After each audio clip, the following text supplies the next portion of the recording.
E se a Bíblia tivesse um tipo de relógio escondido que não marca o tempo em horas, mas em milênios? Hoje, a gente vai mergulhar na lógica por trás de um estudo teológico que propõe exatamente isso. Uma linha do tempo para a volta de Jesus, baseada numa interpretação bem particular das Escrituras. Ok, vamos começar. E para isso, vamos direto a uma passagem bíblica que, à primeira vista, parece proibir completamente esse tipo de especulação. Pois é, esse versículo é a base de tudo. Ele diz com todas as letras que o dia e a hora exatos são desconhecidos. Parece que a conversa acaba aqui, certo? Mas é justamente aqui que a investigação começa. O estudo que a gente está analisando faz uma pergunta fundamental. O texto fala sobre dia e hora, ok, mas e quanto à época, quanto à era? Será que as escrituras poderiam ter deixado pistas em uma escala diferente? E é essa a premissa que a gente vai seguir. Vamos explorar de forma neutra como esse estudo tenta responder essa pergunta, construindo o argumento dele passo a passo. A teoria que o estudo apresenta se apoia numa única passagem das Escrituras, que funciona como uma espécie de peça-chave para todo o raciocínio. E é essa aqui. Essa passagem é usada como a fórmula a pedra de Roseta para decodificar o tempo histórico por uma outra ótica. A ideia é que o tempo de Deus e o tempo humano funcionam em escalas muito, mas muito diferentes. Para entender a lógica, o estudo apresenta dois conceitos gregos de tempo. Cronos é o tempo que a gente mede no relógio, sabe? Sequencial, linear. Kairos, por outro lado, seria o tempo de Deus, um momento oportuno, decisivo, que se mede por propósito e não por minutos. Essa comparação é essencial. De um lado, o Cronos, o tic-tac que rege a nossa vida. Do outro, o Kairos, que seriam momentos de intervenção divina que acontecem dentro do nosso Cronos. A teoria sugere que a profecia opera nesse tempo Kairos. Então, aqui vem o pulo do gato. O estudo aplica a fórmula de um dia igual a 1000 anos diretamente na história da criação, lá em Gênesis. Os 6 dias da criação de Deus são interpretados como um modelo para 6 dias divinos, cada um com 1000 anos, totalizando 6.000 anos de história humana.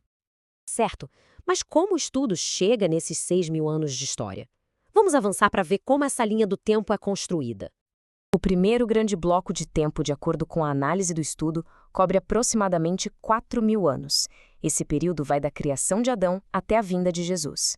Esse número vem do rastreamento das linhagens que estão registradas nas Escrituras.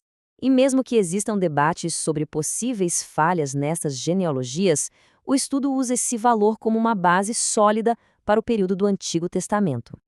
O segundo bloco de tempo é bem mais simples de calcular. Ele cobre os aproximadamente 2.000 anos desde a época de Jesus até os dias de hoje, formando a nossa era atual. E aqui a gente vê a matemática central da teoria.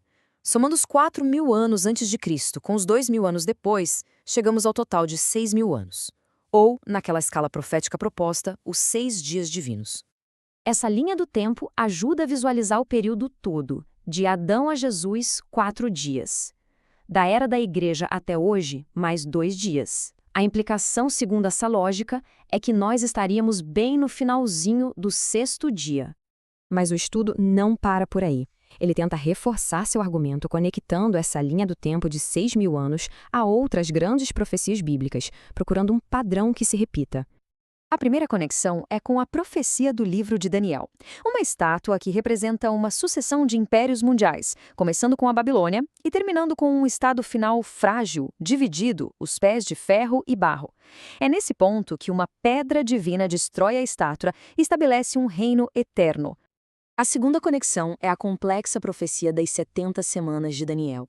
De forma bem simples, ela mapeia 483 anos até a vinda do Messias, mas deixa uma semana final, de 7 anos, sem cumprir, criando um intervalo de tempo nesse relógio profético.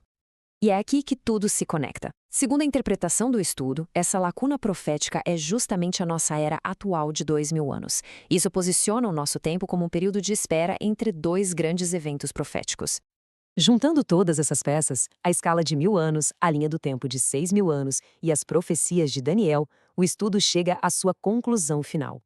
A dedução é que, assim como a semana da criação terminou com um dia de descanso, os 6.000 anos de história humana estariam prestes a terminar, dando início a um sábado de 1.000 anos, o milênio mencionado no livro do Apocalipse. Com base nesses cálculos, o estudo chega a apresentar esta linha do tempo especulativa. É muito importante notar que esta é a projeção da teoria e não uma declaração de fato. A sugestão é que o período de 7 anos da última semana de Daniel, conhecido como a Grande Tribulação, estaria iminente, alinhando-se com o fim dos 6.000 anos e começando com o evento do arrebatamento. E isso nos deixa com uma pergunta para refletir. Independentemente de se concordar ou não com essa interpretação, a análise nos convida a questionar nossa percepção do tempo e da história. Seria ela apenas uma sucessão de eventos ou, como sugere este estudo, uma história com o roteiro codificado? A resposta, claro, continua sendo uma questão de fé e interpretação.